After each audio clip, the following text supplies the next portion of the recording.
Hi, I prepared studying Paul's letters to address a problem and meet a set of my own learning goals. So the idea for this collection began in earnest as I was thinking more about learning goals. What do I want students to be able to know and to do, in but especially by the end of a course on biblical studies or interpretation? This occurs particularly but not only when teaching on Paul's letters, one of the areas of my own research and teaching focus. In my reflections, I immediately thought of certain skills connected to a set of concerns and then a group of scholars. Things and people to whom I want students to be introduced for them to understand and use such work. Once that was discerned, however, I had of course to think about how we were going to work on such things in our classes. An immediate problem then comes to mind is the problem of resources, because certainly some of this can be achieved by having the learners read work on biblical materials. But how accessible were the readings by these kinds of scholars on these kinds of topics? We have to be honest, we do not typically write for the novice audience in mind. Or at least it takes a while for some of the latest and most compelling work to be translated into such writing or by such writers. So if the arc of class meetings was going to move more seamlessly or quickly from understanding to use, then we were going to need to spend less time just trying to understand the excellent but also difficult writings for novice learners.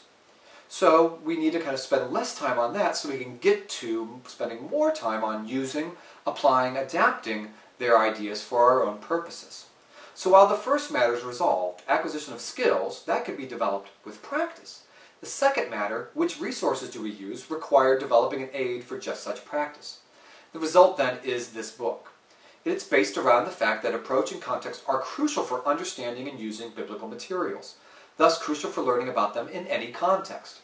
But I think even, or perhaps especially, for learners encountering these materials for the first time. So the book reflects the ongoing shift to learner-centered pedagogies, addressing what can readers and interpreters of these materials do. Each chapter introduces ideas, principles, or practices with this question in mind, and then echoes them in an application that attempts to illustrate what was introduced. So the book works around this learning connection, or this cognitive transformation, addressing what do they need to know in order to do this work. And thus, the chapters are organized to answer the question, what do they have to do in order to help others do useful and compelling work, especially when they're reflecting upon or otherwise using biblical images, arguments, or ideas. Each of the chapters then aims for accessibility without sacrificing complexity.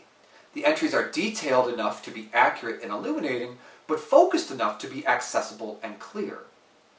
The book then stresses understanding and applying knowledge as a skill and practice.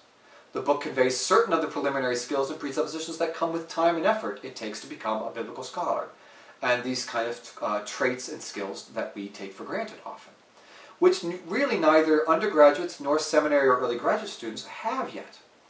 So, and you could see this at any institution that you work at, having taught at both kinds of institutions, at both kinds, with both kinds of students. And indeed, you'll see the contributors for this book also teach at different kinds of institutions in and for different contexts. So the contributors often themselves, sometimes subtly, but even sometimes explicitly, reflect upon their own teaching context in these chapters. So the book can become an opportunity for you to reflect upon your own learning context and presuppositions about biblical literature. Fortunately, one group of my students at Ball State University had the opportunity to see up close the process of preparing such aids, as many of the contributors graciously allowed us to use drafts of their chapters as we were completing and editing them. We used my, as well as my colleagues' own students' input and experience with learning to help in the shaping and refining of these materials. Their own initial practice with these was instructive, because the learning goal, of course, is for this book to be helpful, to aid novice learners to get more practice. So by using this book, its readers can get much needed practice at understanding and using biblical texts. Just the activity of going through these chapters becomes its own preliminary rehearsals of such practices, underscoring that student learning is accomplished or simply reinforced by their doing, by their actions, their activities, their involvement. So the users of this book benefit from the years of practice that each of the book's authors have as scholars and teachers in these areas. While their experience or expertise are not limited to the areas of their contributions, Each of them particularly has a lot of practice in the approach or perspective that they are introducing. I know that learners from a few different contexts in which I teach have already benefited from such experience and practice. I'm sure you and yours will too. Thanks for watching and listening.